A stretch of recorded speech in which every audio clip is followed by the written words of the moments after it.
வணக்கம். திசைகளின் 5 மணி செய்திகள். சபாவிற்கான இடைக்கால சிறப்பு மானியத்தை 1.5 பில்லியனாக உயர்த்திய அன்வார். 40 விழுக்காடு வருமான உரிமை வழங்குவதிலும் கூட்டரசு அரசாங்கம் உறுதி.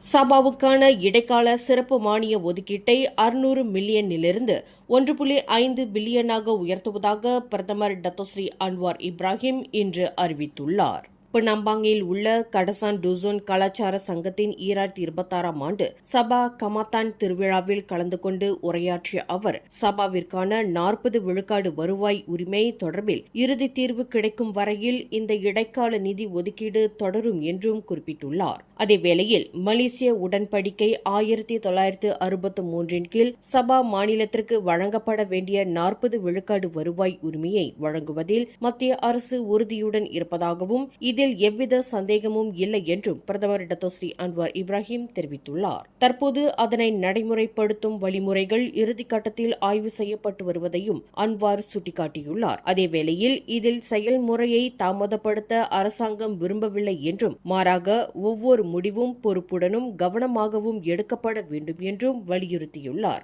மத்திய அரசின் வருவாயில் 40 விழுக்காடு பங்கினை சபா மாநிலத்திற்கு வழங்க வேண்டும் என்ற கொத்தக்கினபாலு உயர்நீதிமன்ற உத்தரவை தற்காலிகமாக நிறுத்த கோரி மத்திய அரசு தாக்கல் செய்திருந்த மனுவை கடந்த ஏப்ரல் மாதம் அப்பீல் நீதிமன்றம் அனுமதித்தது. இதனையடுத்து இந்த வழக்கில் இறுதி தீர்ப்பு வரும் வரையில் அந்த உத்தரவின் அமலாக்கமானது தற்காலிகமாக நிறுத்தி வைக்கப்பட்டுள்ளது. இந்நிலையில் 40 விழுக்காடு வருவாய் உரிமை தொடர்பில் பிரதமர் அன்வாரின் இந்த வெளிப்படையான அங்கீகாரம் மாநில அரசின் மேம்பாட்டு திட்டங்களை விரைவுபடுத்துவதற்கான முயற்சிகளுக்கு மேலும் வலு சேர்த்துள்ளதாக கபோங்கன் ராயட் சபா அமைப்பின் பொது செயலாளர் அர்மிசான் முகமது அலி பாராட்டியுள்ளார்.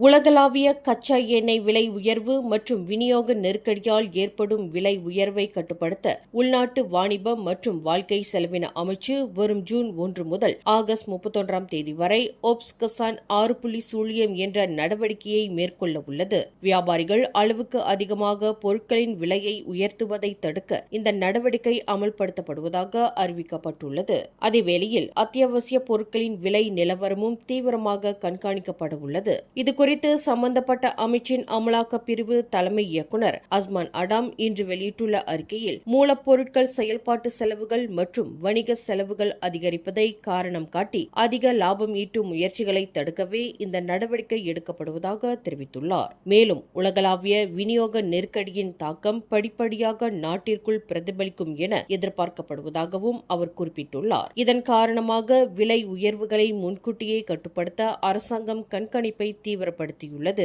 விநியோக சங்கிலி, போக்குவரத்து செலவு மற்றும் அத்தியாவசிய பொருட்களின் விலைகளில் ஏற்படும் மாற்றங்களும் இந்த நடவடிக்கையின் கீழ் ஆய்வு செய்யப்படும். நியாயமற்ற முறையில் அதிக லாபம் ஈட்ட முயற்சிக்கும் வியாபாரிகள் மீது கடுமையான நடவடிக்கை எடுக்கப்படும் என்றும் அமைச்சு எச்சரித்துள்ளது. அமெரிக்கா மற்றும் ஈரான் இடையிலான அண்மைய பேச்சுவார்த்தைகளும் போர் நிறுத்தமும் உலகளவில் எரிசக்தி நெருக்கடிக்கான இறுதி தீர்வாக கருதிவிட முடியாது என பொருளாதார அமைச்சர் டத்தோ அக்மல் நஸ்ருல்லா முகமது நசீர் தெரிவித்துள்ளார். மத்திய கிழக்கில் நிலவி வரும் போர் பதற்றம் இன்னும் முழுமையாக தணியாததால் உலக எண்ணெய் விநியோகத்தில் பாதிப்பு ஏற்படும் அபாயம் தொடர்வதாகவும் அவர் குறிப்பிட்டுள்ளார். கடந்த வாரம் பிரெண்ட் கச்சா எண்ணெயின் விலை பீப்பாய்க்கு $90 கீழ் இருந்ததாகவும் ஸ்பாட் எண்ணெய் விலை $100 குறைவாக இருந்ததாகவும் அவர் தெரிவித்துள்ளார். கடந்த வார நிகழ்வுகள் எண்ணெய் விலையில் சாதகமான தாக்கத்தை ஏற்படுத்தியுள்ளதாக இது காட்டுகிறது என்றும் அவர் விவரித்துள்ளார். இருப்பினும் நெருக்கடி முடிவுக்கு வந்துவிட்டது என்று கூறுவதற்கு இன்னும் காலமாகும் என்றும் எச்சரித்துள்ளார். லங்காவியில் கடலுக்குள் இழுத்துச் செல்லப்பட்ட ஜெட்ஸ்கி எனப்படும் நீர் சறுக்கு ஊர்தியை மீட்க முயன்ற 23 வயது இளைஞர் மாயமான நிலையில் நேற்று மாலை அவரது சடலம் மீட்கப்பட்டுள்ளது. கடலில் தீவிர தேடும் பணியில் ஈடுபட்டிருந்த மீட்புக் குழுவினர் நேற்று மாலை அவரது சடலத்தை கண்டறிந்தனர். உயிரிழந்தவர் லங்காவி பகுதியைச் சேர்ந்த ஜெட்ஸ்கி ஓட்டுநரான ஆராஷ் நஷான் அப்துல் மசீர் என அடையாளம் காணப்பட்டுள்ளார். கடல் சீற்றம் மற்றும் பலத்த காற்றுக்கு மத்தியில் பல மணி நேர போராட்டத்திற்கு பிறகு அந்த இளைஞரின் சடலம் மீட்கப்பட்டுள்ளதாக மீட்புக் குழுவினர் தெரிவித்துள்ளனர்.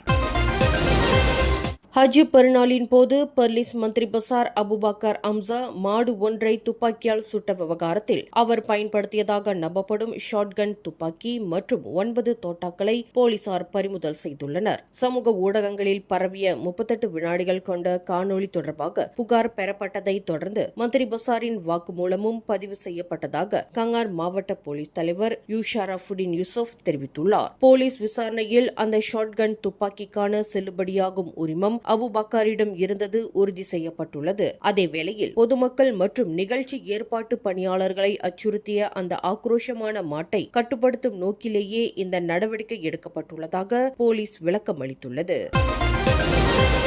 கடந்த 2023ஆம் ஆண்டு மே 19ஆம் தேதி உலகின் உயரமான சிகரமான மவுண்ட் எவரெஸ்டை வெற்றிகரமாக அடைந்த மலேசிய மலையேற்ற வீரர் முகமது ஹவாரி ஹஷீம் மலை உச்சியிலிருந்து கீழே இறங்கும் வழியில் மர்மமான முறையில் மாயமானார். இந்நிலையில் 3 ஆண்டுகளுக்கும் மேலாகியும் ஹவாரி பற்றிய எந்த தகவலும் கிடைக்காத நிலையில் அவர் மரணமடைந்து விட்டதாக அதிகாரப்பூர்வமாக அறிவிக்கும் ஆவணத்தை நேபாள அரசாங்கம் வழங்க வேண்டும் என்று மலேசிய எவரெஸ்ட் 2023 குழு தலைவர் தான்ஸ்ரீ சாலே முகமது நூர் கோரிக்கை விடுத்துள்ளார். இதற்காக மலேசியாவில் உள்ள நேபாள தூதரகத்தின் உதவியையும் நாடியுள்ளதாக அவர் குறிப்பிட்டுள்ளார். இந்த மரண அறிவிப்பு சான்றிதழ் கிடைத்தால் ஹவாரியின் குடும்பத்தினர் காப்பீட்டு கோரிக்கைகள், வேலை தொடர்பான விவகாரங்கள் மற்றும் பிற சட்ட ஆவணங்களை எளிதில் மேற்கொள்ள முடியும் என்றும் சாலே முகமது நூர் தெரிவித்துள்ளார். சுங்கை புலோ ஜாலான் கம்போங் பாருவில் இன்று சனிக்கிழமை காலை ஏற்பட்ட தீ விபத்தில் 2 தொழிற்சாலைகள் முற்றிலும் எரிந்து தீக்கிரையாகின.